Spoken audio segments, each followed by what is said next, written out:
guys. How are you all? Thank you guys for being here. Hey, cutie pie. I've missed you, and thank you for being here. So, okay, we have a really big deal thing happening in 2 hours. I just wanted to mention that first and foremost. My friend Amber is having a baby. Melissa has worked her butt off to put together this virtual baby shower. Amber from ATS News. So, if you guys are interested, please come over there and hang out with us at 2:30 today. Okay. Also, I'm going to let me drop Melissa's link. I have been, there's been tons of evidence been released over the last several weeks. And I was watching, the local news did this really great series, and I thought we should watch some of it together. And because they went to many of the locations we're hearing about in the documents and the interviews, they just did a great job. I also have a couple documents we never finished reading through, and a special thank you to Little Red who requested those for us. And I know that she got them straight from the source because she forwarded me the email. And, there's a lot to go through with just those. Now, we also have these new audios that have been released and stuff like that, and we're going to get to that at a later date. Today is more about this series the local news put together. And you know what? I know it was a lot of work. So the link is in the description. If you guys want to go over there, subscribe, support them, leave a comment, whatever. They did a really great job with this. So I thought we'd just hang out, go through some of these videos while we wait on the baby shower to start. Also some of the documents, and just try to keep kind of putting the pieces together. So that's the plan. Hey, Teresa. Hey, Kimberly. B Crumbs, Mayla's mom, Meg, good to see you. Hey, Rocco.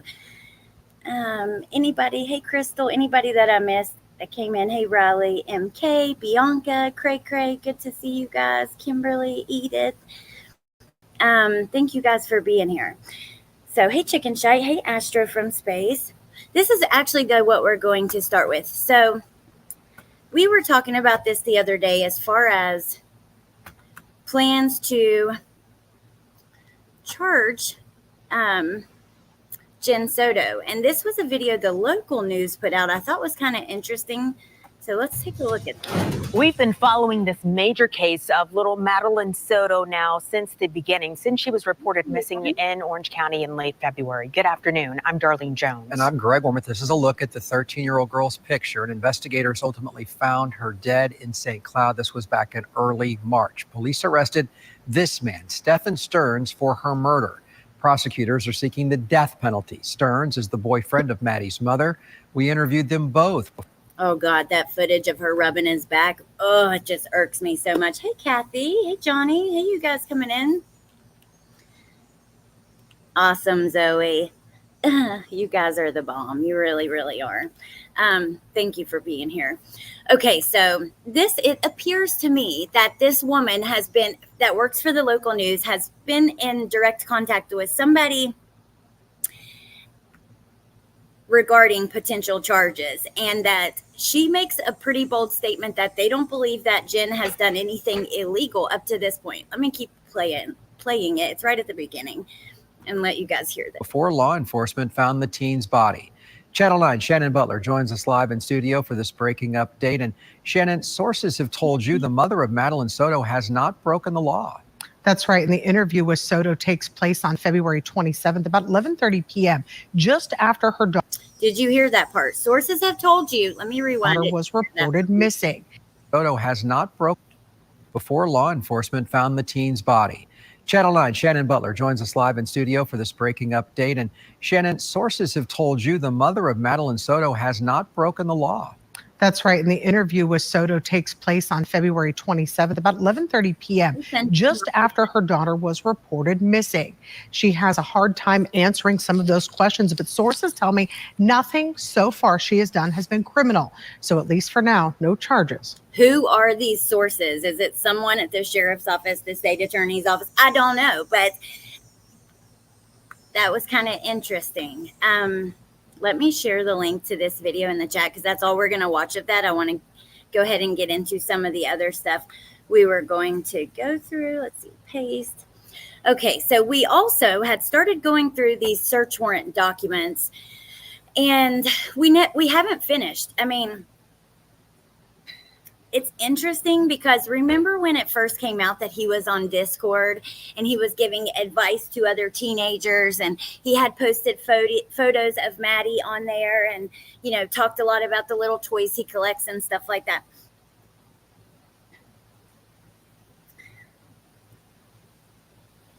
I thought this was kind of interesting. It's like the search warrant where they're talking about Discord. It is known of blank to use a Discord account with the username of blank to conversate with other users. They give some background info on Discord. It was Discord, and what were ones? What Reddit? Reddit, I think, was the one where he was posting the photos and answering to the teenage advice and that kind of stuff. There is a fear for Maddie's safety after images were discovered on Stephan Stern's cell phone. Based on the above information, I respectfully request a search warrant for Discord. And they go on to that, many different search warrants are in this document being applied for. We've also went through these documents, which there is one more thing that I wanted to show you guys. And then so the local news has put together all the information that's came out of these documents and included, going on the scene and many of the places that are being referenced. So I think that it's going to be really cool to watch that with you guys. But I don't think we ever talked about this phone call. So on May 14th of 2024 at 2:03, Stephan makes a telephone call to Chris Stearns. Chris puts the call on speakerphone so Stephan could speak to him and his wife at the same time. Deborah told Stephan someone put on YouTube that he wasn't at Madeline's party. Stephan states he had not made it there in time and everything was going good after he got to the house. 8 minutes and 32 seconds into the call, Stephan states, quote, "There is no reason for anything that to happen that happened," unquote. Chris then asked Stephan about the events of February 28th, and we're going to get into this. This is when he goes to Northport. I didn't realize that was such a long trip, and the local news really puts together the pieces for that. So remember this. Chris asked Stephan about the events of that day, meaning why did he drive to Northport? Stephan said, "I had wanted to grab a few things and get my ducks in a row, kind of prepare myself for whatever was coming, but I couldn't find what I was looking for," unquote. This is during the time Stephan tried logging into his Google account using his parents' Wi-Fi, but was unsuccessful. And remember, I had told you guys he tried to log into his Google account on Jen's phone. He also tried to log into it at his parents' house, and he wasn't able to because of two-step authentication. It is believed that Stephan was attempting to log into his Google account to delete the images and videos of his sexually abusing Maddie. Chris tells Stephan he wished they could understand how this whole situation came about, and Stephan replies, quote, "Well, I didn't start it," unquote. Chris told Stephan he participated in it, and Stephan says, yeah. At no point during the conversation did Stephan deny he murdered Madeline, and a copy of this call was submitted into evidence and has been forwarded to the state attorney's office. I would love to hear this phone call, but what the hell do you mean? I didn't start it. Well, I didn't start it. I'm actually so glad that I came across this in the way that I did, because these videos we're about to play are going to make more sense of this trip to Northport. So like Jen says in the chat, and she's from Florida, Northport is a drive from Kissimmee. I didn't realize that. So until I watch these local news videos, and I don't know, there's so much coming out that it's hard to piece it all together, and it's starting to make sense, but I know I don't think his dad recorded him. I believe this must have been through the jail recording him. Let's look at it one more time. So on May 14th, 2024 at 2:03, Stephan makes a call to Chris. Chris puts the call on speakerphone so his wife could hear. Deborah mentions that she had been watching YouTube and they said he wasn't at Madeline's party, and Stephan explains he hadn't made it in time. About 8 minutes and 32 seconds into the call, Stephan says there is no reason for anything that to happen that happened. Chris then asked Stephan about the events of the 28th of February, meaning why did he drive to Northport? Yeah, so I believe it seems that this was just recorded through the jail. But I wanted to grab a few things and get my ducks in a row, kind of prepare myself for whatever was coming, but I couldn't find what I was looking for. Huh?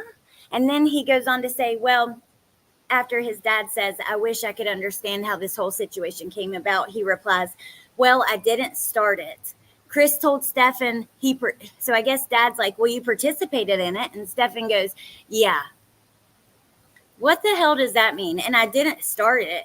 God, please tell me that you're not blaming Maddie. Like, that's really going to piss me off, and it would be pretty disgusting. Or is this some kind of like something towards Jennifer? I don't know, you guys. I really don't know. But here is how I think we can start to make sense of some of this through this series. They did an excellent job. I know this took a lot of work. I did link it in the description. We're going to play within fair use, pause along the way, pull up any documents we may need to reference or whatever, but I think this will be helpful to make sense of everything. So let's go ahead and get started. I'm just going to press play and then I'll catch up with the chat.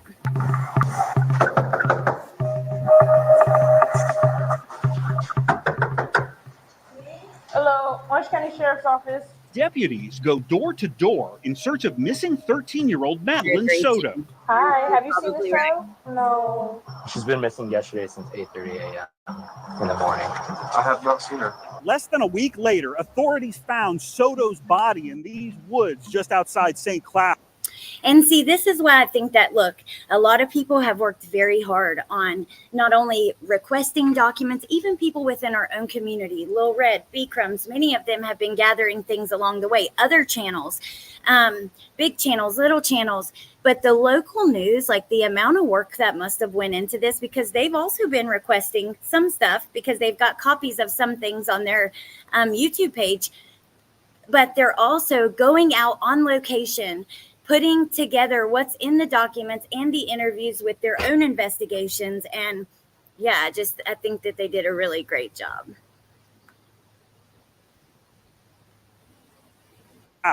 Investigators say the 13-year-old had been sexually molested and then strangled to death by her mother's boyfriend, Stephan Stearns.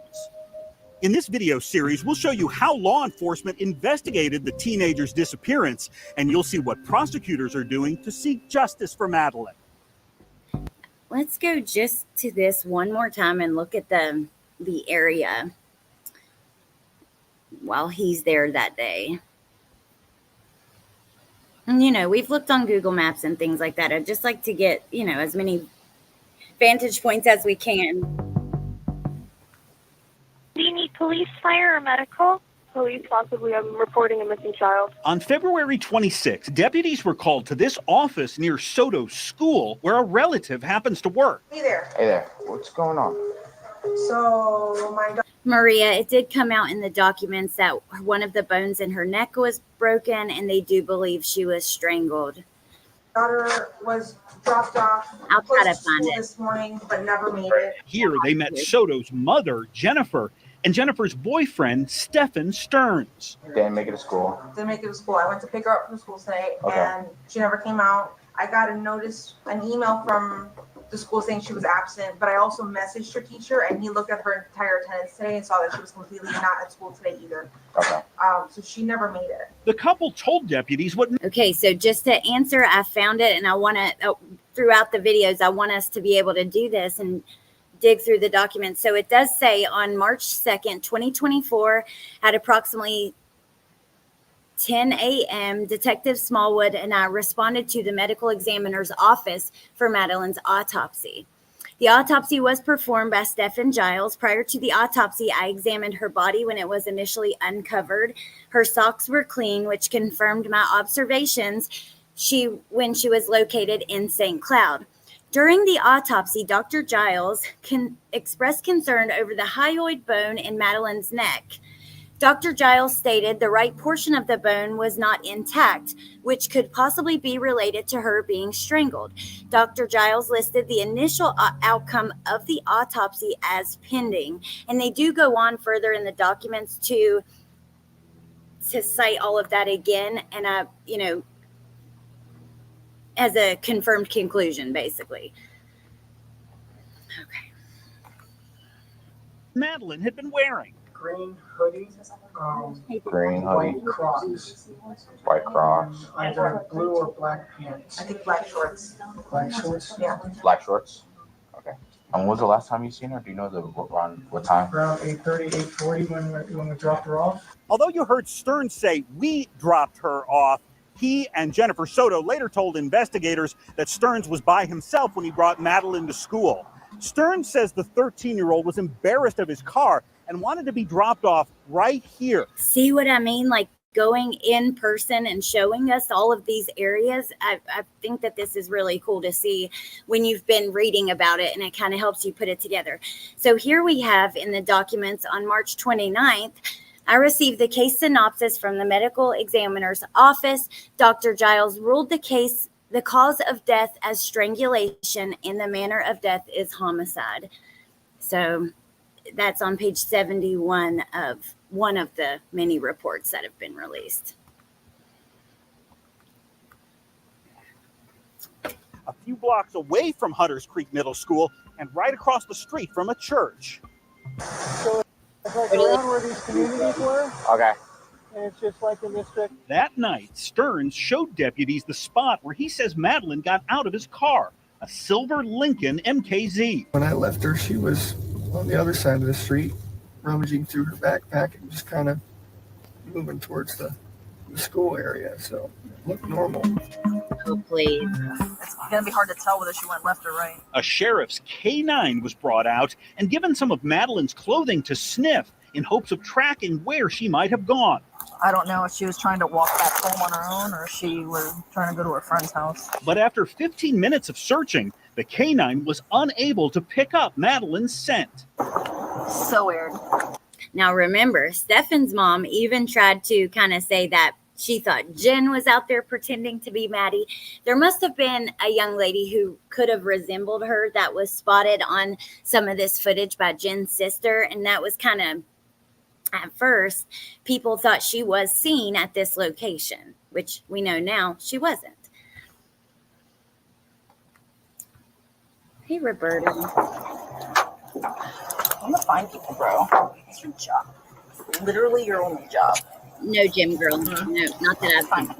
At the nearby church, a deputy viewed surveillance video that showed a girl being dropped off that morning. Wait, there is a person getting out of the car. Due to privacy laws, authorities have put a black box over the computer monitor so we cannot see the video ourselves. But detectives later showed it to Madeline's mother, Jennifer Soto. I mean, the quality's terrible. She could not say whether the video showed her daughter or Stearns' silver Lincoln. Does that look familiar at all? No. You don't know that anywhere? I don't know that. Gotcha. Okay, cool. Detectives questioned Madeline's friends at Hunters Creek Middle School. She had never told me about anything about her running away other than her saying if she were to run away, she'd go into the woods. But they did not know where the 13-year-old might be. Now, remember, that was a friend who was interviewed and said that, you know, Maddie didn't really talk about running away, but did say if she ever did, she'd run into the woods. Rexy, thank you for being a member for 13 months. Great community. Thank you. And I agree because of you guys. And then Edith, thank you for being a member for 5 months. Teresa says the questions the detective asked her about meds and THC, etc., is very telling. I would agree with that. I do agree. I do for you. We're here regarding a missing juvenile. She's been missing since a missing juvenile. Deputies canvassing nearby neighborhoods could not find any witnesses. Hello, have you seen this girl? No. Madeline celebrated her 13th birthday with relatives the night before she vanished. Her mom, Jennifer, was at work and did not attend the party, but says she caught up with Madeline at the condo they shared with Stearns. So you last saw her Sunday night, about what time? I would say 11 p.m. before she went to. Now, we also have seen text where we do see Jen telling Stephan she needs to go to bed. I don't know. When I rehear her saying, you know, I needed a good night's sleep, that is really frustrating to hear. We've heard that over and over again. It wasn't until recently we heard in an interview where she does admit that was very selfish of her, you know, and yeah, it was. And you were here at home? Gotcha. And where did she go to bed? Was she in her room, your room, or something else? We were all going to sleep together in the same bed, but I needed some good sleep. I got a new job recently. I haven't been well rested. I needed some sleep. Oh, Lord have mercy. So I asked, hey, can you guys go to the guest bedroom upstairs? These crime scene photos show that guest bedroom, which has one bed in the corner and locks on the door. Stearns told police he and Madeline went to sleep here and then got up early the next morning for school. Woke up around 7:15, somewhere around there, which is an early start for us, but we had talked about getting McDonald's breakfast beforehand, so we wanted to make it. Like I said, they're going to get into, I guess it's a 300-mile trip he made to Northport. Let me get back to that.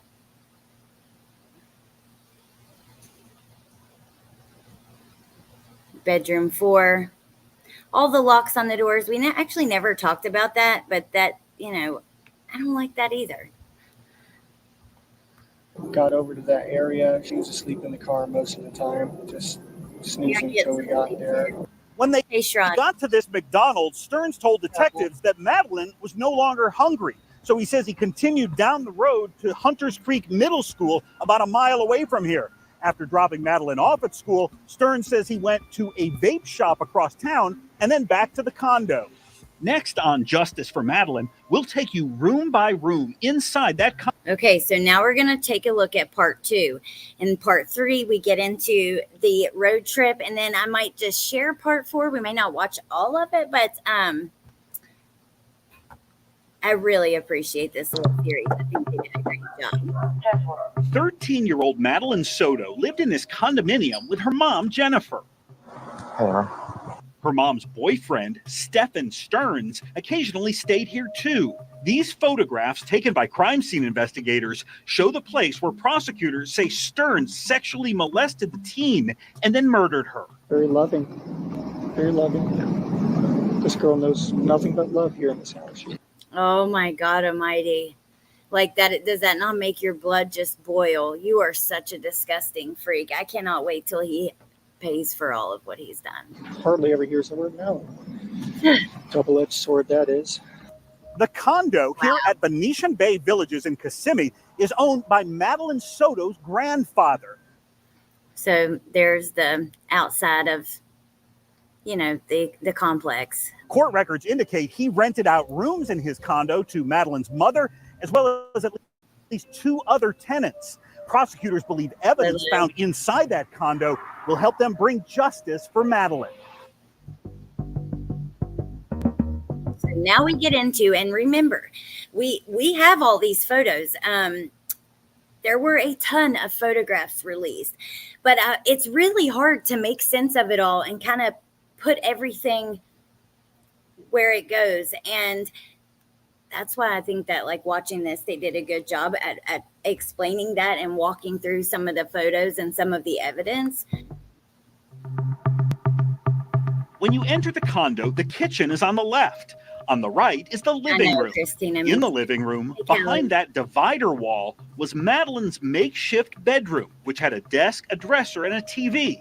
Although there's also a bed, Jennifer Soto told detectives her daughter would not spend the night here. She'll hang out there during the day, but she never sleeps there. She always sleeps with me, and then the rare occasion upstairs. But most of the time it's with me. This is Jennifer Soto's bedroom, located on the first floor. Jennifer Soto told detectives she often shared the room with her daughter. Now remember, this is where the other crock was located, over here in the back in this pile of junk. And her boyfriend. A lot of times we will sleep together in the king-size bed, all 3 of us. But Jennifer Soto says she would occasionally send her daughter upstairs to sleep in a guest bedroom with Stearns. That room has 1 bed in the corner and locks on the door. This is where Stearns reportedly spent the night with Madeline just before she was reported missing. My God. It's just... Is it normal for both of them to sleep in the same room? Sometimes. When I really need a good night's sleep, I will send them upstairs. 2 additional bedrooms rented out by other tenants are also upstairs. Detectives say they found nude photographs of one of those tenants on Stearns' cell phone.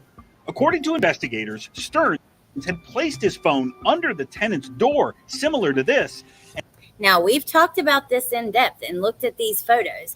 And remember, it does come out in one of the interviews with Jen that she texts. This is one of the things that really bothers me with Jen and her story. She texts Maddie's dad before Maddie takes a trip to visit her dad. And she says something to the effect of, I don't want any weird shit going on, filming under bathroom doors and stuff like that.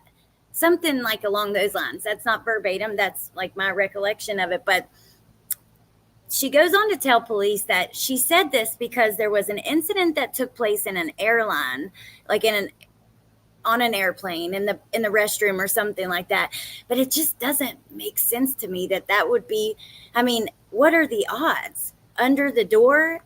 Because the way that I understand it, the airplane incident wasn't even necessarily about like cameras being placed under the door. It was about secret cameras, but not necessarily under the door. So that's really concerning. And then knowing that, and can you imagine this roommate?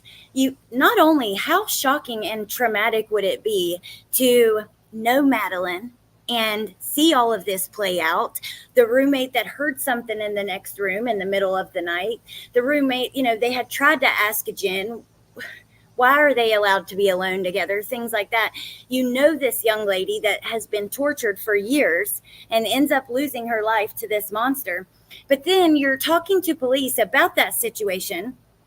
One of them has a young child who stays there too sometimes. And you're confronted with this picture of yourself naked that you didn't even know was being taken. And now you become part of this case in a way that you had never even thought that you would. Like, I don't know. I feel so awful for everybody, honestly, almost everybody. And snapped images of the naked woman in her bedroom.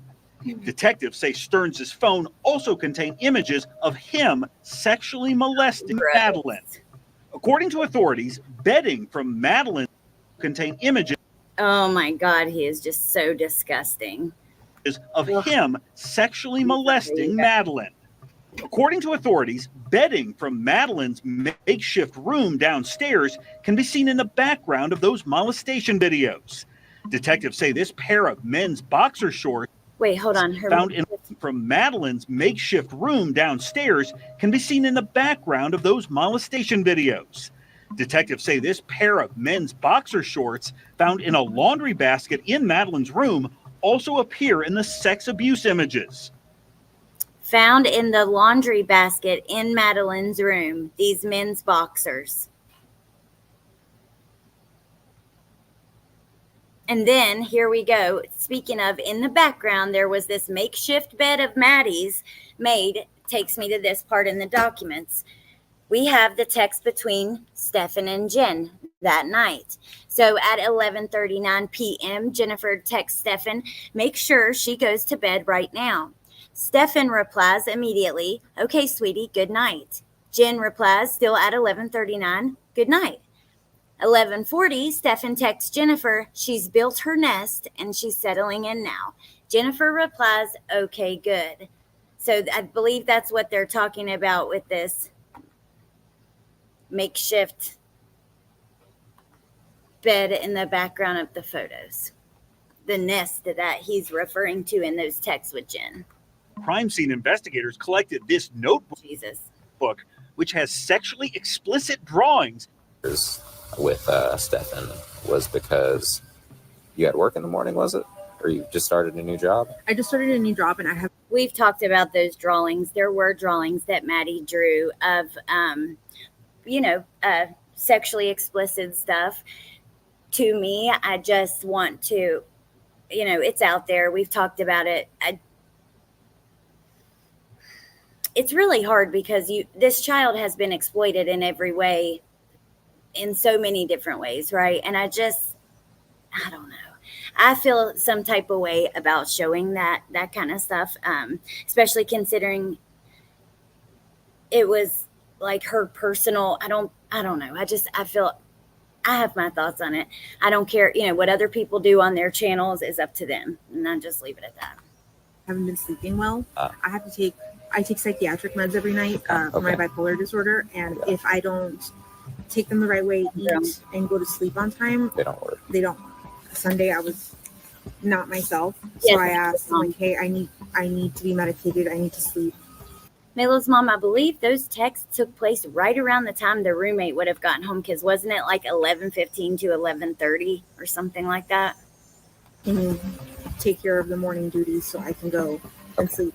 According to investigators, Jennifer Soto sent a text message to Stearns at 11:39 that read, "Make sure she goes to bed right now." About a minute later, Stearns replied, "She's built her nest and she's settling in now." What time did you wake up? I'm going to say around 8 o'clock in the morning. Stephan came into the room. When Jennifer Soto woke up, she says she thought Madeline might still be in the condo. I heard noises in the kitchen, but I'm not sure, Not sure who it was exactly.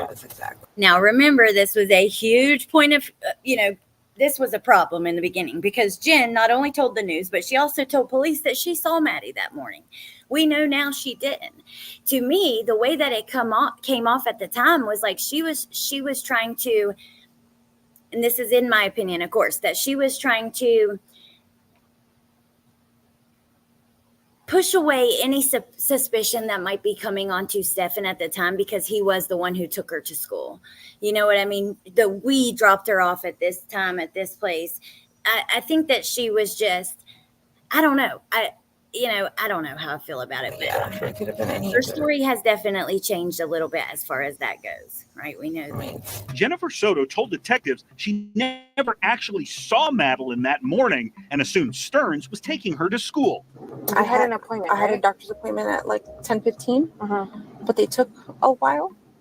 And then by the time they did my blood work and whatever, I think I got home somewhere between 11 and 11:15. Okay.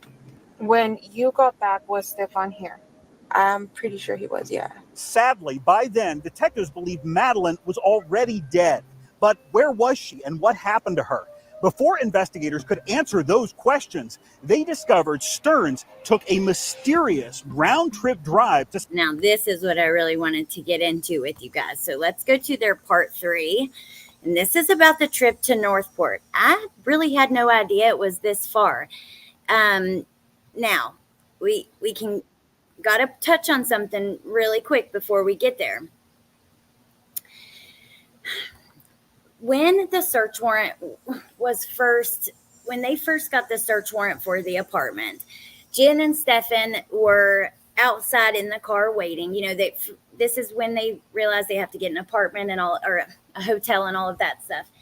Jen says that Stephan is acting really nervous. He doesn't have his phone. He gets into her phone and tries to log into his Google, which he can't.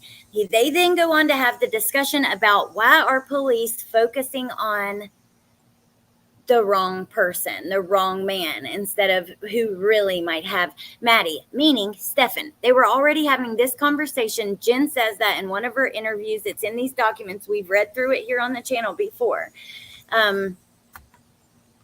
Okay, now let's go to this, because on February 28th, 2 days. It is hard to kind of piece everything together. There's so much evidence, and there's a lot more than what we've seen so far. That's why I thought that it would be good to go through these videos, because they really have done a great job piecing all the different parts together, including body cam, search warrants, interviews, everything, while also going on the scene and showing us what it looks like in the area. Days after Madeline Soto had been reported missing, her mom, Jennifer Soto, and Jennifer's boyfriend, Stephan Stearns, found themselves temporarily homeless.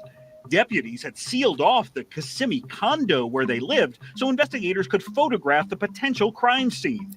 Detectives had also just seized Stearns' cell phone and his car, a silver Lincoln MKZ.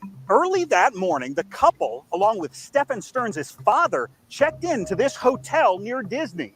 All three, the Town Place Suites, went to bed, but then, according to investigators, Stearns snuck out of the hotel and went on a mysterious mission. Detectives wanted to know where he went as they tried to seek justice for Madeline. hotel. Do you think your son's capable of doing something like this? I know it's a hard question as a father. Nothing would surprise me at this point. I don't know. Now, we went through some of these interviews with the parents, and we've also went through some of like the police reports from these interviews, and they said a lot of interesting stuff, some pretty off the wall stuff at times, but also, you know, Stephan is a liar. Dad didn't trust him a damn bit.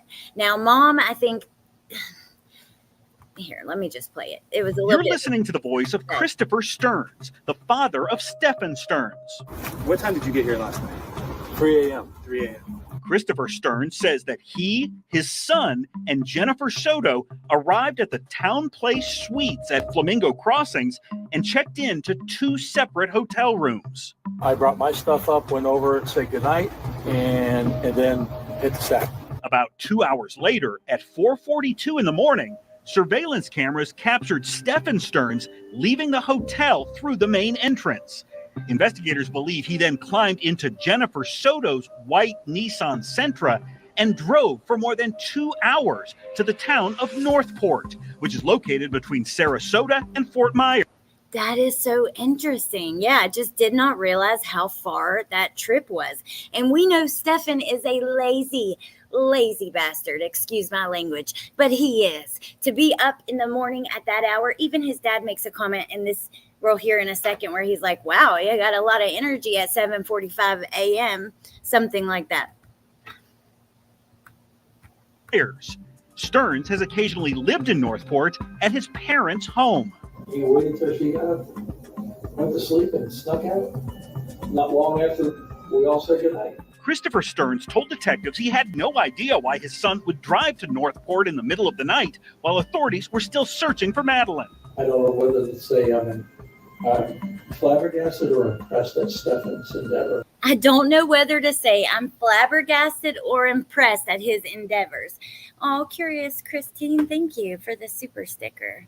I appreciate that so much. Thank you. Hey, Nature Rocks.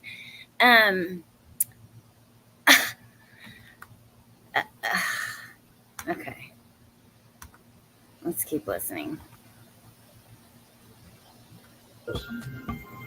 Well, he was, as far as I knew, he was going to pass out at 3 a.m.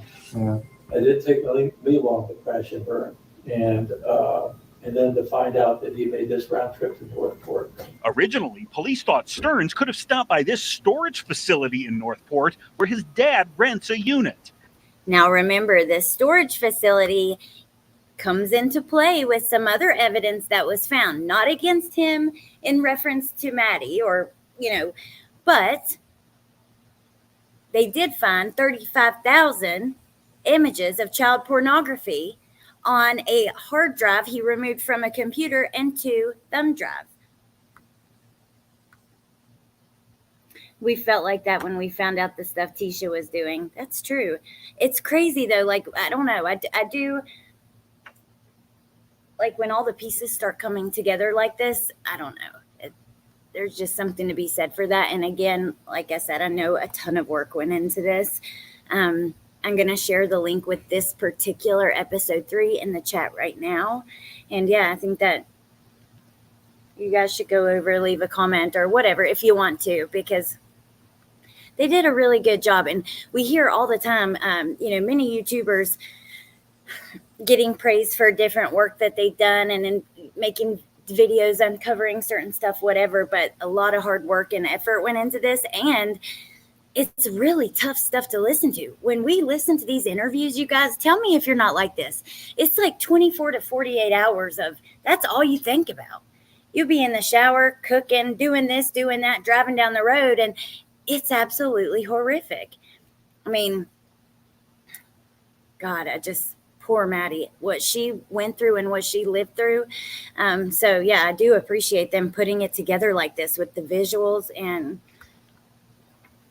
at the time, detectives believed the teen may be deceased and her body might be located in the storage unit. Yes, but when investigators searched the facility, nothing was found. Why would he spend nearly 6 hours driving round trip to go to to go to Northport to the storage unit. Detectives think Stearns traveled to his parents' house that morning where his mother, Deborah, was home alone. She told police she never saw her son. You know what stopped him from getting in the house? He didn't have a garage door open. That motherfucker. You know what? You know what stopped him from getting in the house? He didn't have a garage door opener. So his mom was at home. Dad had came out to stay with Stephan and Jen and I guess help them look for Maddie, you know, be supportive to them and for them. Mom was there and never saw him. While searching her son's bedroom here, Deborah Stearns told detectives she found a torso of a sex doll. According to investigators, she initially believed it to be real, prompting Stearns' mother to run outside and begin calling out Madeline's name. But police found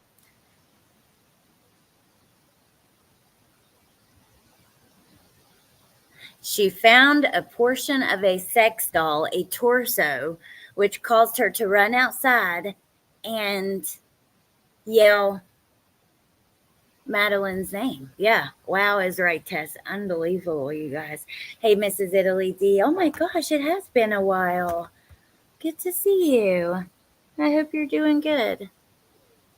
Bianca, yeah, you're so right because that poor baby lived through pure hell. Okay. found no signs of the missing teen in Northport. I don't know where he got the energy, but you're telling me he was down there at 7:45. I don't know where he got the fucking energy, but you're telling me he was down there at 7:45? Stephan is a lazy, dooless piece of shit. He is. I'm sorry. Living off and mooching off of everyone. Obviously, something is up when he's out running around at those hours. Still behind the wheel of his girlfriend's car, detectives say cameras captured video of Stearns heading towards the interstate and beginning the nearly 150-mile drive back to the Orlando area. When Stearns returned to the hotel at 10:55 a.m., he reportedly told his dad he'd gone out for a drive and gotten lost. He spent a lifetime lying to us, and it's just never gotten better. And he fed me some the other day. And this reminds me of Leilani Simon. I just want to take a second and say, you know, to me, it says a lot when a parent, whether it's Billy Joe and her husband that came out and said Leilani's a liar and it's not adding up, or Chris, Stephan's dad, saying, you know, he spent his entire life lying to us. That means a lot, and I know it must be hard, right? Because that's your baby. But thank God those folks didn't do like Brian Laundrie's parents, you know. And I can understand wanting to have your kids back and that kind of stuff, no matter what. But at the end of the day, this is a child's life, you know. And I don't know. I'm just in both cases, Leilani too. It must be incredibly hard to be a parent. Start realizing, oh God, he drove all the way to my house in the middle of the night, 4 a.m. to 7 a.m. What the hell? And, you know, he said this, he said that. It's not adding up. That must be really hurtful and hard to go through. But thank God that they were able to actually stand up for the truth, you know, and not spin the. Before I left the house the other night, I turned to my wife and I said, do we really know Stephan? Can we honestly say we really know him? While detectives were interviewing Christopher Stearns, deputies took his son into custody on child sex charges. Investigators say they found images on Stearns' Google account that showed him molesting Madeline. Your son has been arrested for sexual battery. What? Your son was arrested for sexual battery. Detectives now believe Stearns gained access. Wow. I just cannot imagine as a parent that would be so incredibly hurtful to... oh my gosh. And I agree. They're victims. A lot of, you know, I think that as parents,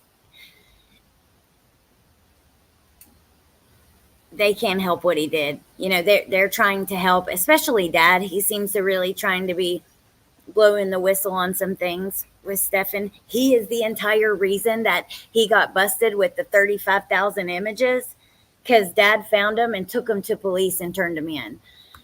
Let me try to find that document. Just to a computer device while in Northport and tried logging into his Google account using his parents' Wi-Fi to delete the images and videos of his sexually abusing Madeline, but was unsuccessful.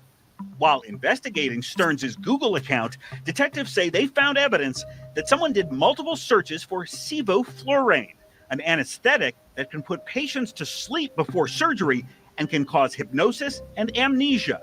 Someone apparently wanted to know whether sevoflurane will show up in a drug test. Those Google searches were conducted less than 2 weeks before Madeline. Why did he want to know that? And here's actually the part, because I was searching the document for the 35,000 pictures we see here. So, oh, sorry, you guys. This shows that Stephan could not have accidentally reset his phone, as it has nothing to do with a phone update, as he stated during his previous statements under oath. Another factory reset was done on his phone on February the 27th at midnight. This would also be the time frame of his last statements to law enforcement and before he drove Jennifer's car to St. Cloud. Also, on Stephan's cellular phone, there was over 1,000 images in a blank in his photographs. Most of these photographs are sexually graphic in nature.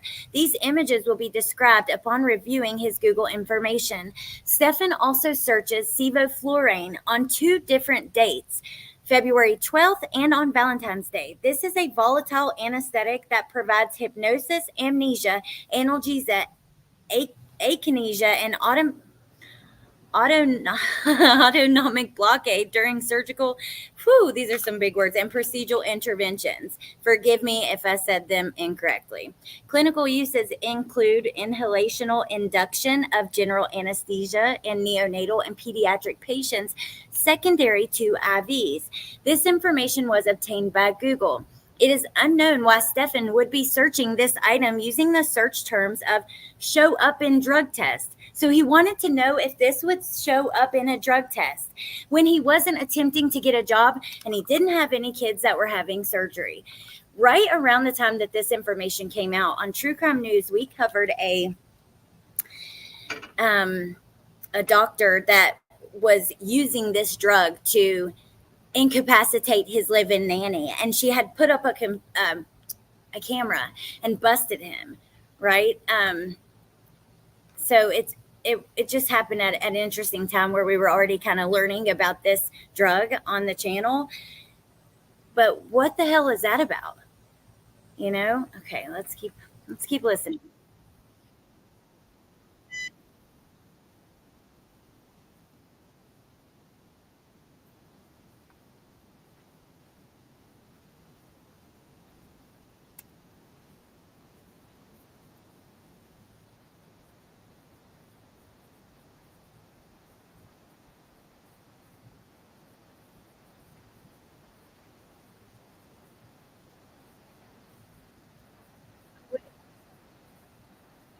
I don't know why it's not showing. I'm sorry, you guys. Hold on. Let me pull this back up. This is about the 35,000 images, though. 35,000. Loves you know. My impression is that he loves will the show up shit in out a of drug test. What? Those Google searches were conducted less than 2 weeks before Madeline vanished. The impression is that he loves out of her, you know. And he was very upset Monday when he was talking to me, you know. He was sobbing and blaming himself for her disappearance. Okay, so let's take a look at this document for a second. So it says, on April the 22nd, I responded to FDLE and made contact with Agent Torres to retrieve the downloads from the 2 USB drives and hard drive. Upon reviewing the data from the USB drives, one of the drives was empty and the other drive contained over 35,000 images of child pornography. It did not appear that redacted was in any of those images. The hard drive has not been used since 2020 and it did not contain anything of evidentiary value.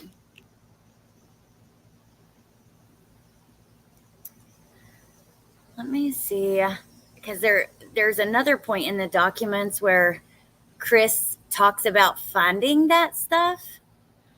Here it is. Okay, so on April 11th, I received a message from Chris stating he had an update regarding the case. I contacted Chris by telephone, who stated he was cleaning out the storage unit he had on Executive Avenue. Chris stated he opened one of the storage bins and located a hard drive that would be normally housed in a desktop computer. In the same storage bin, Chris located a watch that Stephan previously told Chris during a phone call from jail was in his bedroom. Chris stated Stephan must have gained access to the storage unit when he made the trip to Northport on February 28th. I told Chris that I would have a detective from Northport Police Department contact him to arrange a time to retrieve the hard drive. Chris previously stated he witnessed Stephan using his desktop computer on the 24th of February, and he never gained access to the residence after leaving Kissimmee on February 25th. It appears that Stephan had intentionally removed the hard drive from his computer in an attempt to conceal the contents.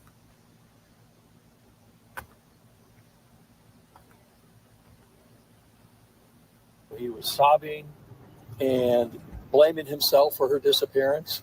Weeks after his son's arrest, while Christopher Stearns was cleaning out his storage unit in Northport, he told authorities he found a box of his son's belongings that included 2 USB drives. Detectives say one of those USB drives contained over 35,000 images of child pornography. None of the images were Madeline, according to police. Stephan Stearns was arrested for sexual battery 2 days after Madeline had been reported missing. Although investigators believe the 13-year-old was dead, they did not know where her body was hidden. Let's go ahead and finish I'm going to go ahead and play video 4 because I do like putting together what they're putting out and finding these parts in the documents and stuff like that, and we might as well finish it up. Let's go. I think this is the 4th and final. Hold on. Let me just.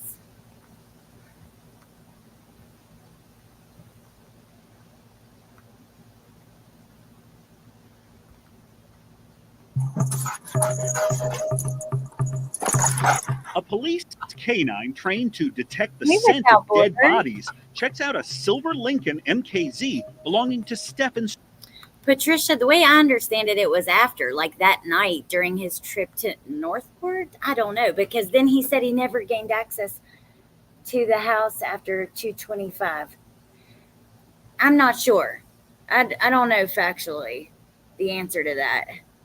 It's hard to put, like, I get confused putting all this stuff together. Thank you, Grit and Grace. And hey, you guys coming in. Hey, Roxanne. Beach Bum, good to see you guys. Okay, let's keep listening. Let me reread that again, Patricia, while we listen to this. Stearns, the last person to see 13-year-old Madeline Soto alive. The dog does not appear to notice anything unusual. The canine handler then brings the dog. Maybe, okay, so Chris says that Stephan put that hard drive in the storage building on the 28th. So maybe he had that with him. I'm not really sure, but they do believe that he put it there to hide it, right? It appears Stephan had intentionally removed the hard drive from his computer in an attempt to conceal the contents.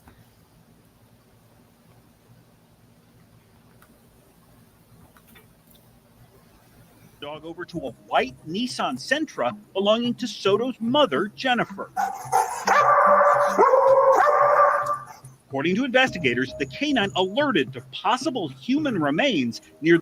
Now, here's another interesting thing we've talked about. When Lil Red got some of these body cams, the dog hitting on Jen's car, when we know Maddie was deceased in the Lincoln. She was, Stephan disposed of her in that vehicle and is on camera all around town with her in the vehicle. But the dog didn't really hit on that vehicle, but hit on this one. Now, we know that the first night he did take Jen's car back out to the area where he disposed of her. Maybe that's why the dog's hitting on it. I don't know. I'm not sure. But they do have on so many different cameras him all over town, even pulling into that parking complex or whatever you want to call it, the building for parking, and moving her from the front seat to the trunk of the car. They have him at the apartment complex on several highways. They've got so much evidence against him. But it is interesting that the dog then hits on Jen's car like this and not his. Let's go back and watch that again. Trained to detect the scent of dead bodies, checks out a silver Lincoln MKZ belonging to Stephan Stearns, the last person to see 13. That's what I'm saying, Jen. But did he handle Maddie in Jen's car? Because we don't know. We know he went back to that area, so probably. I guess he would have to, right? But, I mean, I don't know. Who, Bogart? Year-old Madeline Soto alive. The dog does not appear to notice anything unusual. The canine handler then brings the dog over to a white Nissan Sentra belonging to Soto's mother, Jennifer. According to investigators, the canine alerted to possible human remains near the rear passenger wheel well. Now, this video in the series is titled "A Look at the Evidence Against Madeline Soto's Accused Killer." So, earlier that day, authorities... They're going to make sense of many of the things we've already known about and been looking at, but they put it together nicely. Arrested Stearns for sexually molesting Madeline. At that point, investigators believed she was likely dead, but they did not know where her body might be. So detectives used license plate readers, surveillance cameras, and other investigative tools trying to bring justice. Hound lover. Okay, so in... I wonder if this... I'm going to find the timeline. But we know that she was in Stephan's car and then dropped off. He didn't take Jen's car out until that night after Maddie had already been placed. Could he have moved her? I don't know. You know, something obviously happened. But it wasn't necessarily shown with the evidence that, like, he used both cars at one time, moved her from one to the other, anything like that.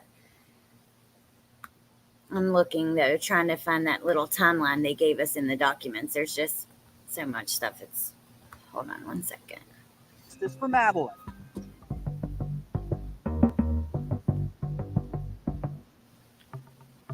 What was she last seen wearing?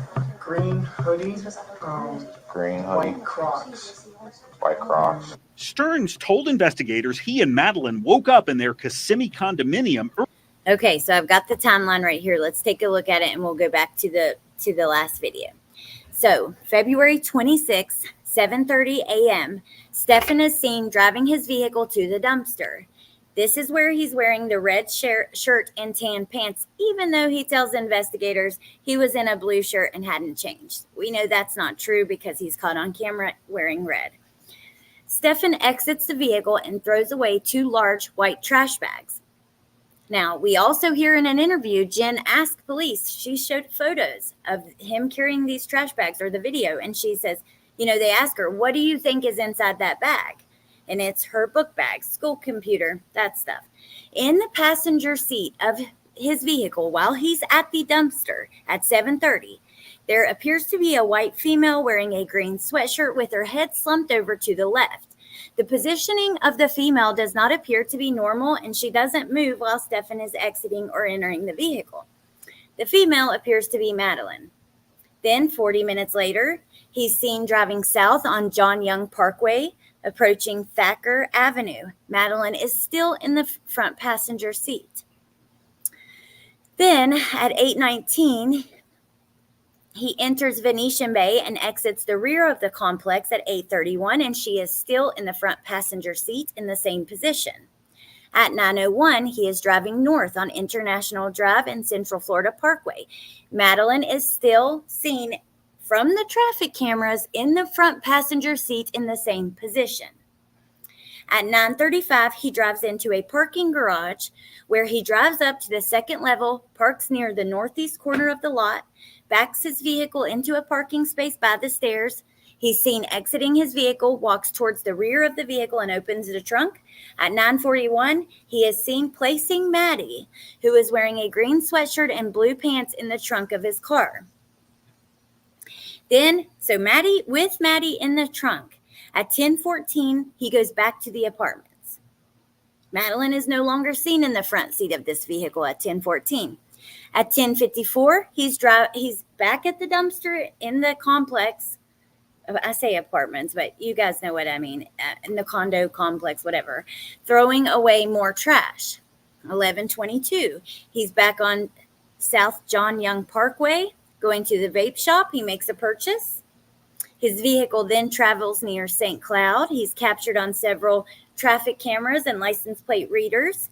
Then, this is where they believe he disposes of Maddie.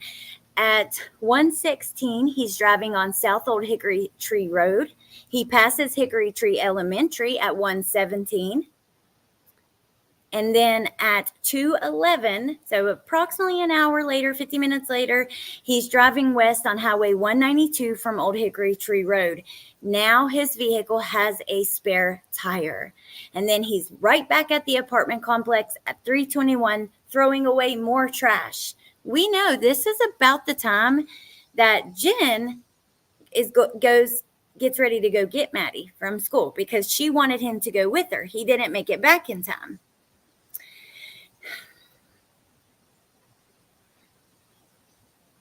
Then what happens here? On February 27th, this is when the car goes back to the scene, okay?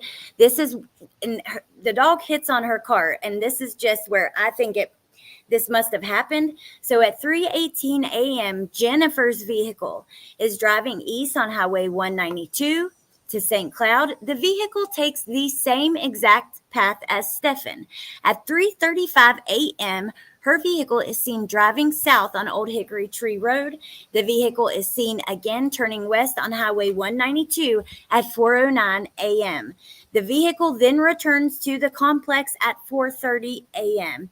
And a more detailed timeline is included with another detective supplement, which we need to look at. But so that must have been when the scent of Maddie gets on her vehicle. We don't know much more than that so far, but okay. Early that morning, climbed into his silver Lincoln and headed off to school. We made such a good time. Right? We're so impressed. We made such a good time getting out the door. Oh, God, you're such a sick liar. 7:30, 7:45. But at that very same time, 7:30, detectives say surveillance camera at the Venetian Bay Village's condo complex captured video of Stearns putting trash into a dumpster. Deputies later followed this trash collection truck to a sorting facility. In the trash, deputies say they found Madeline's backpack, her school laptop computer, and one white crock. According to investigators, a matching white crock was located in the bedroom of Madeline's mother. Remember, I told you guys the other crock was in that pile of shit in the back of the room? He was asleep in the car most of the time. How did that happen?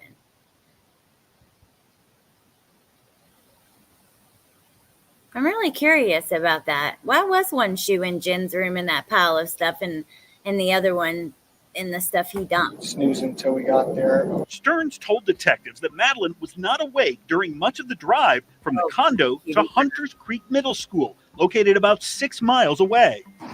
Do you remember what time you dropped her off? I estimated it to be sometime between 8:20, 8:40. But at about that very same time, 8:19 a.m., detectives say surveillance video shows Stearns and Madeline returning to the condominium complex through this security gate. The female appeared to be completely slumped over and with her mouth ajar, investigators wrote. They believe she was dead. Why? I don't know that I've seen that one. With her mouth ajar. Let me search in the document I have pulled up because my computer is a mess. There are so many. Remember, there was a whole 900 pages released before these last 3 that were around 100 pages. But I don't think that I've read that one. And we've read through these so many times. Like, Let me see. But at about that very same time, 8:19 a.m., Oh, wait. detectives say This is in the security guard's interview, right? surveillance video shows You guys let Stearns me and know. Madeline returning to the condominium complex through this security gate. The female appeared to be completely slumped over and with her mouth ajar, investigators wrote. They believe she was dead. Huh. I talked to him. He showed me his little clicker. Yeah. And he's like, hey man, I'm clicking, it's not working. This security guard says he opened the gate to allow Stearns back in. Just remember there was a woman like sleeping beside him with a green shirt. Did you see her move at all? No. Okay, she was just still. Yeah, but I mean, the nerve of him, right? To be out talking to the security guard and just like with her in the front seat like that. I just, yeah, the gate guard saw her slumped. I remember his interview now that we're talking about it and that they played it. I actually remembered it right before they played the clip of it, but the nerve, dude. I don't know, man. I don't know.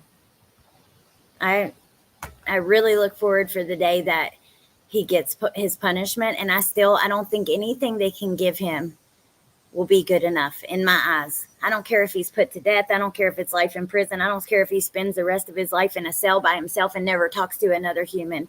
It will not be good enough for the torture and what he put this baby through. And let's not forget all the things we're learning now through some of these interviews. You know, there is more to this story that we don't know. And just with what we know now, there is no punishment that will be great enough to this sick bastard for what he's done. Stearns never mentioned that he returned here to the condo until detectives confronted him about it. His explanation contradicted that security guard who says Stearns had a gate clicker. I had forgotten something. I had forgotten my gate clicker. I'm sorry. I forgot. I had gone back to the house real quick after we left. I forgot my gate clicker. Did she go inside with you? No, she was in the car still. She was asleep. Where in the car? Passenger side. Stearns told investigators he left the condo again. Remember that cop's interview with him? Gosh, she was not buying any of the bullshit he was selling. I need to make a playlist, you guys, because we've went through a lot of evidence in this case, and I think there's still a lot more. If I do, I'll post it on the community tab. And took Madeline to school. But instead, it appears he came to this area around SeaWorld, miles away from her school. At 9:02 a.m., investigators say those traffic cameras up there captured video of Stearns driving through this intersection with Madeline's lifeless body. At 9:35 a.m., cameras at an Orlando office building reportedly show the silver Lincoln entering this parking garage. This is where he puts her in the trunk. See, I appreciate being able to see all of these places like this. That's why I wanted to go through this little series with you guys, because we already know the information, but being able to see it like this is just eye-opening. According to a report, Stearns can be seen moving Madeline's body from the passenger seat to the trunk of his car, which was filled with other belongings. At 10:14 a.m., cameras captured the Lincoln returning to the condo again. Detectives asked Stearns why it took him nearly 2 hours to get back from Madeline's school. Can't explain it. I wasn't going anywhere in particular. I wasn't doing anything in particular. At 12. This is where the cop is like, no, you don't expect me to feed this story to my supervisors, because they're not going to believe this. I love the way she pressed him. 12:19 p.m., security video reportedly shows the silver Lincoln leaving the condo once more. Using images of the car from license plate readers and traffic cameras, investigators say they can prove the vehicle traveled east from Kissimmee along US 192 towards St. Cloud. According to detectives, the last documented sighting of the Lincoln was near Hickory Tree Road. So there is Hickory Tree Road, and there's the condo. St. Cloud, Kissimmee Road, where it turns south off 192. That just happens to be about 9 miles from the spot where investigators would later find Madeline's body. I had a couple errands to run over on 192. While driving to some stores in Kissimmee, Stearns says he got a flat tire, but he could not tell detectives exactly where he stopped to put on the spare. I'm so sorry, I'm drawing a blank as any specific businesses or names. Now, remember, at this time, authorities do a press conference, and there is a tip called in, and I'm actually right at this spot on some of the documents, so let me take you over here for just a second. And I remember seeing this on Facebook when it happened. The person spoke out and said that they called it in. They also provided photographs of the area they were talking about. So on March 20th, they interview the fella who had called in the tip. So they contact Walter, where Walter had previously called in a tip regarding possibly seeing Stephan changing his tire. Walter stated the following under oath. Walter stated he saw the media release about attempting to identify Stephan and his vehicle and where he may have changed his tire. Walter said he noticed a person resembling Stephan in the vehicle mentioned on the side of the road just south of Hickory Tree Road and Old Hickory Tree Road. Walter didn't think anything about it and continued driving. He mentioned he'd seen this vehicle at approximately noon. It is unknown if Walter was unsure about his time frame due to the fact that Stephan was not in that area at noon. Now, remember, he was in that area around 1, 2, 3, closer, a little later in the afternoon. There's another spot where this comes up too. I'll keep looking while we finish the video. These police photos show the rubber tire was completely shredded off the wheel. While changing the tire, Stearns says he injured his hand. That tire change delayed Stearns from returning home, he says, so he could not pick up Madeline after school. Instead, Jennifer Soto headed out alone to get her daughter. Well, I went to pick her up from school today, and she never came out. Jennifer Soto reported her daughter's disappearance to law enforcement that evening, launching the missing child investigation.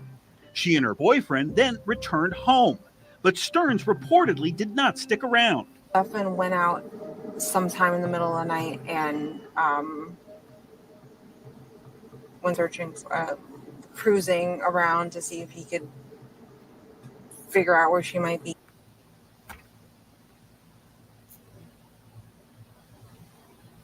Oh, thank you, Patricia. You guys are super sweet. I mean, just reading through the documents with you guys, I think we all do it together. We're in it together. I will say, though, like, after you go through this stuff a few times, it does all start to kind of make sense in like how this went down. You know, at first it's so much evidence, it's really hard to consume it and have a good idea of what you even consumed. For me, I can read something the first time, watch something the first time, and it really doesn't stick. I have to do it multiple times, but then piecing it in with all these other little details we're getting. We should do like our own really detailed timeline.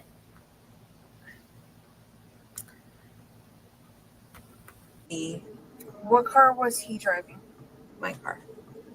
Detectives say they have images showing Jennifer Soto's white Nissan leaving the condo around 3 a.m. and then taking the exact same journey towards St. Cloud that Stearns reportedly made hours earlier. A police canine indicated the Nissan may have come in contact with a dead body at some point. Stearns denied knowing anything about a late-night trip in this car. I don't recall us going anywhere last night, but I don't recall us going anywhere last night. Yeah, because it wasn't us. It was you, and you do recall. Oh my God. Honestly, a mess. at that point my brain was mush and I was on so many tranquilizers. All the medicine. It's really a huge underlying theme in this case, like the medication and mental health. And I'm still curious because we know his parents said that even the day or two before,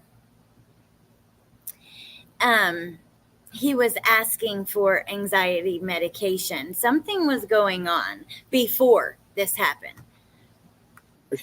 4 days after Madeline's disappearance, Kissimmee police asked the community for help pinpointing where Stearns may have changed the tire of his silver Lincoln. If anyone saw this vehicle or noticed anything suspicious, we're asking that they call Crime Line. Hours after that news conference, a witness came forward claiming he saw a man who resembled Stearns changing a tire right here on Hickory Tree Road. Just a few feet from here, over that fence, and in those trees back there, investigators found the body of 13-year-old. Don't forget, one of the officers even posted it to social media, which was disgusting. Now, here's another part with a witness that saw him out there. This may be the one. So on March 4th, yes. Okay. On March 4th, Detective Smallwood and I contacted Thomas Karras, the witness who provided the location to the Osceola County deputies. Thomas stated the following in a sworn statement. Thomas stated he observed the press release in regards to Stephan's vehicle. He stated he was driving down Hickory Tree Road on February 24th. He noticed the Lincoln on the west side of the road and a male standing next to his vehicle. The vehicle had a spare tire on the rear driver's side. Thomas stated he texted a client of his at 1:20 p.m. saying that he was 20 minutes away from his house, and this would be in the time frame where Stephan passes Hickory Tree Elementary at 1:17 p.m. Stephan was shown a photo lineup by Officer Vanessa Carey in which he positively identified Stephan, so I think that's a typo. Thomas is shown a lineup where he identifies Stephan as the person he saw standing next to the vehicle. He drew on a paper the location of Stephan's vehicle and identified surrounding trees where Maddie was found. I asked Thomas if anything stood out to him about Stephan as he passed by. Thomas stated Stephan had a scared look to him, but Thomas thought he was upset due to the vehicle being broke down on the side of the road. Damn straight he had a scared look to him, because he gets a flat tire disposing of Maddie, which thank goodness it really couldn't have worked out better. But she had been strangled to death. Stephan Stearns has been indicted by the grand jury on first-degree murder for the killing of Madeline Soto. The state attorney's office interviewed Jennifer Soto after her daughter's body was recovered. She said she did not know Stearns had been molesting the 13-year-old and did not know how Madeline died. Basically, you have two warrants, so I'll let you know what those are. Stearns, who faces the death penalty if convicted of killing Madeline, has pleaded not guilty to more than 60 criminal charges. let me try to find that. That is one thing we have never looked at on this channel. The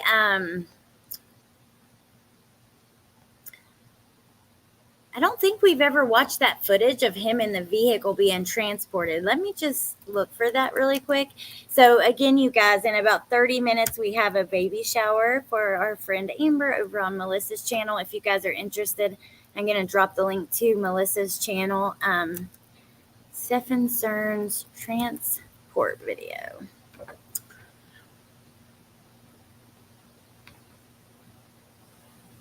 Let's take a look at this.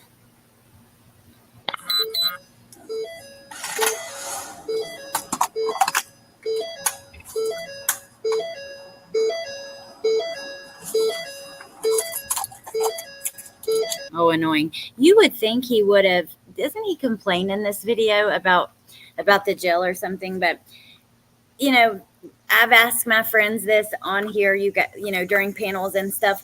Why is he even taking this to trial? The amount of evidence they have against him, they have a lot, especially just for, let's disregard the murder charge for a moment and just talk about the other charges.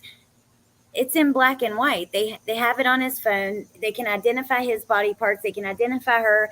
I don't know, you guys. I don't know. You're welcome. Can you feel that? Okay.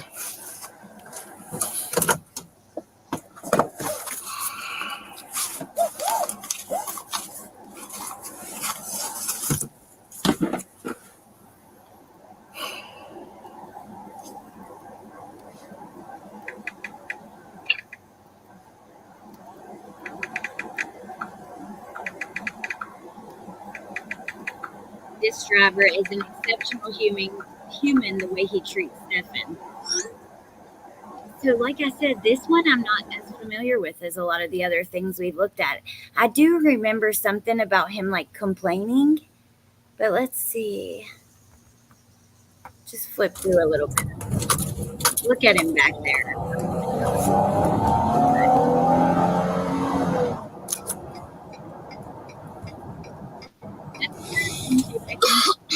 Hey, Mo.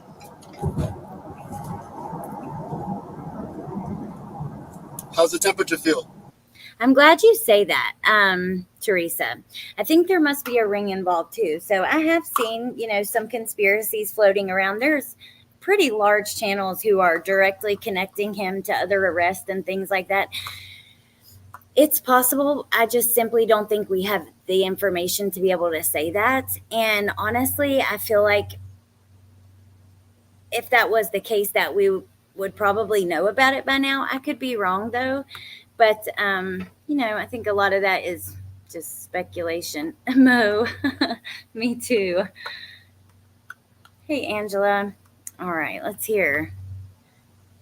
Kathy says, my thought, he wants to wait for a deal. Like to where death penalty's off the table or something like that. Maybe they won't even. Better than it was. Okay.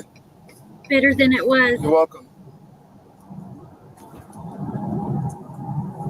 Oh, you pitiful thing. Don't know why they don't do that. Why don't they just kind of like at least give you a blanket? My core temperature was down.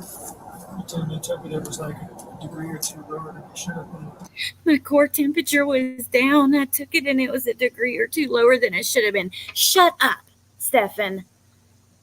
Nobody cares about your core temperature. Oh, wow. God. Sleeping on bare metal. Queen Bella. The first night I was on the concrete floor with the rolled toilet paper for a pillow and nothing else. Begging for a blanket or a pad to sleep on for like 2 days.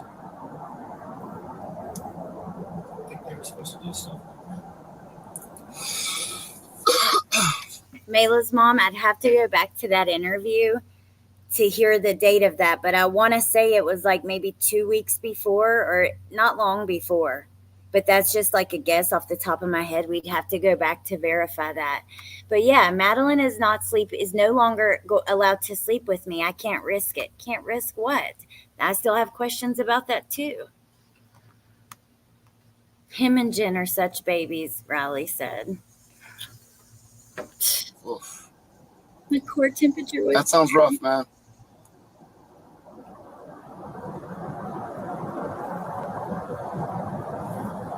Patricia, you're right, though, for this officer not to treat him differently because of what he's charged. At the end of the day, we're innocent until proven guilty in a court of law. Think about in Chad Doberman's case. I think it's pretty hard for these officers to hold back their emotions sometimes. Wouldn't it be for you if, that in that instance, they show up on the scene to 3 little babies who have been shot by their dad? But, even in this instance, they find out what a monster this man is and what he's been doing to this baby for years. It would be really hard to treat him with any amount of respect, kindness, or whatever. Really hard.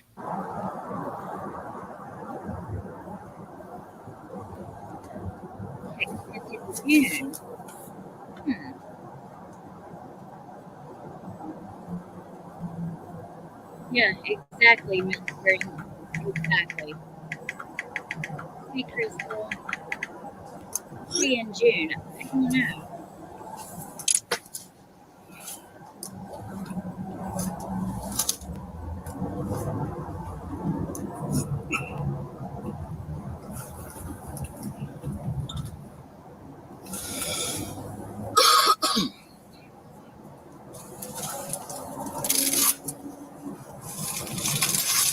Please forgive my cough.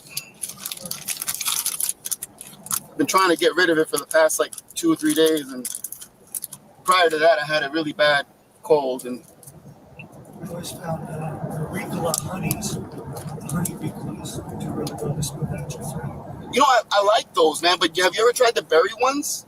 The Ricola Berry? Phenomenal. The Ricola Berry ones, it almost tastes like candy. Yeah, careful. The honey ones are the same honey. But once you get to the middle part, it's rough though, because like it's got a punch. You're talking about the ones that have like the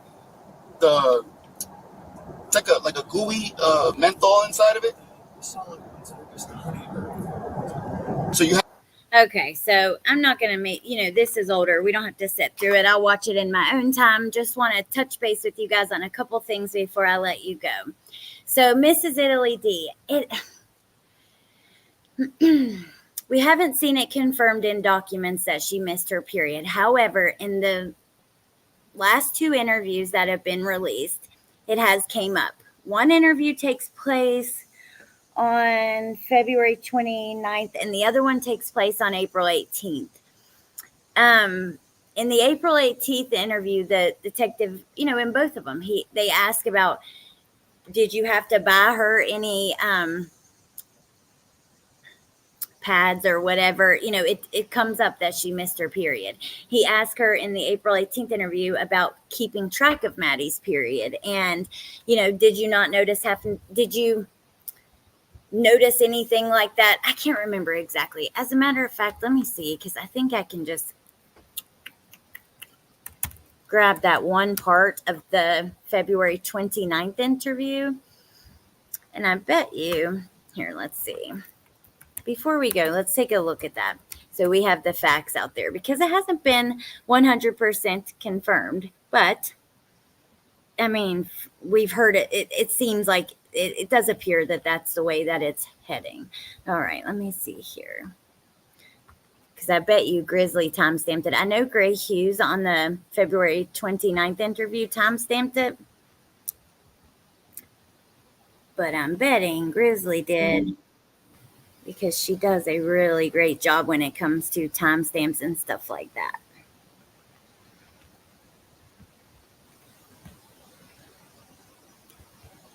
Let's see.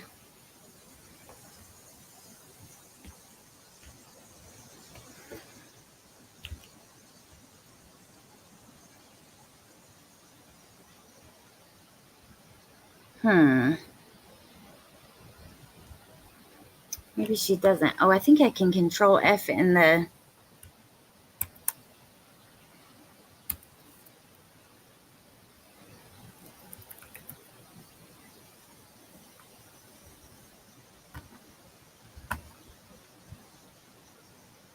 Okay, here we go.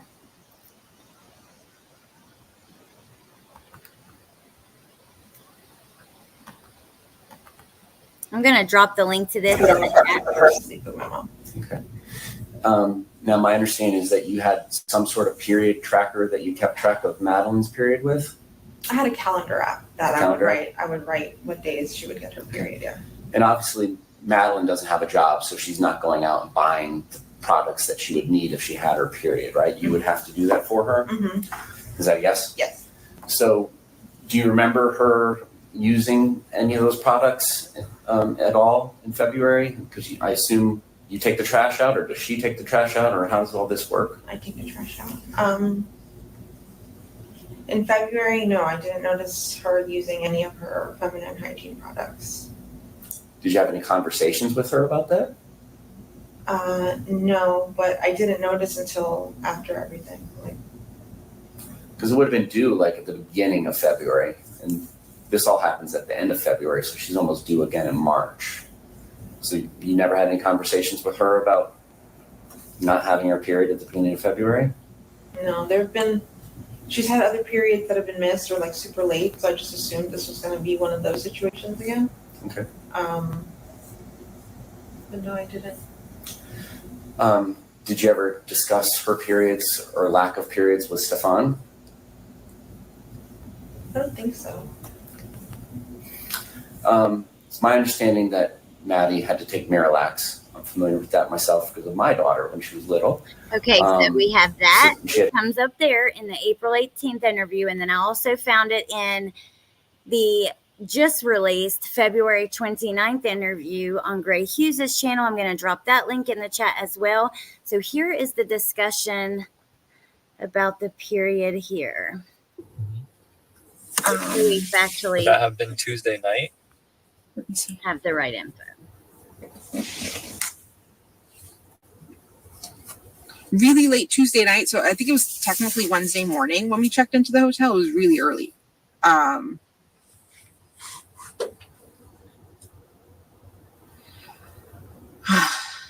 yeah, Tuesday night, early Wednesday morning.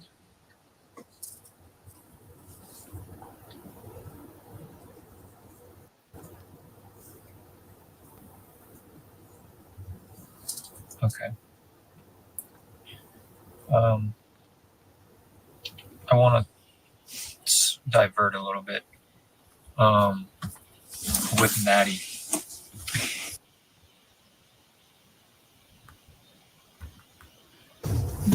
Never. Okay. Did she disclose to you about her? Has she had a period yet? Do you know? Yeah. Did she disclose to you about that? Yes. So do you know her regular Cycle? cycle? I usually put it, she usually tells me when she gets it, and we put it in an app. Mhm.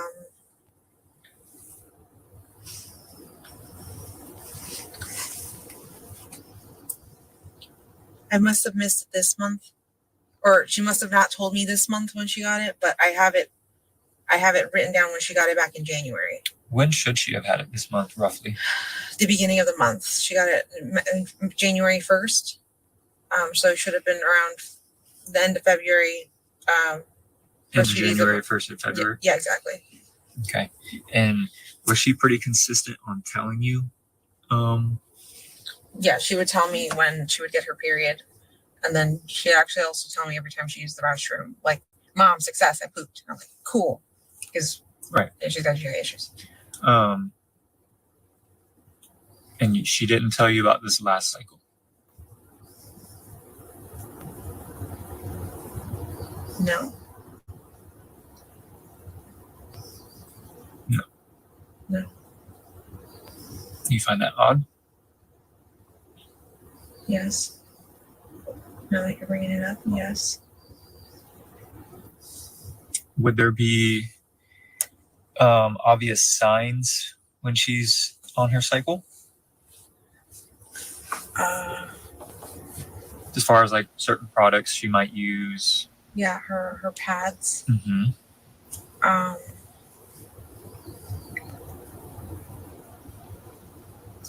The pads she would use. I would get her a box about every 2 cycles or so. Because one box would last her 2 cycles.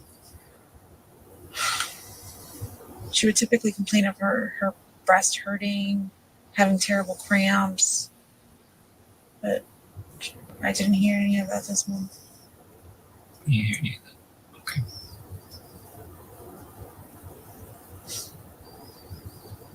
But you said she's been consistent every month telling you about her period? She's been late a few times, and she's told me, or sometimes her period has lasted way longer than normal. It's I'll call it irregular because mine was irregular when I was younger too. So I just assumed just her body working through it, trying to regulate itself.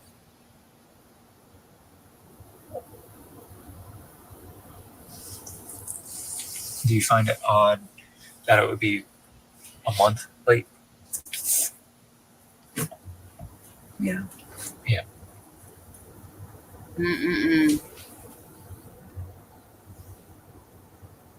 So that is, that's what we know in black and white. We don't know if it was, it seems like it was based on the interviews. Haven't seen it, I don't know.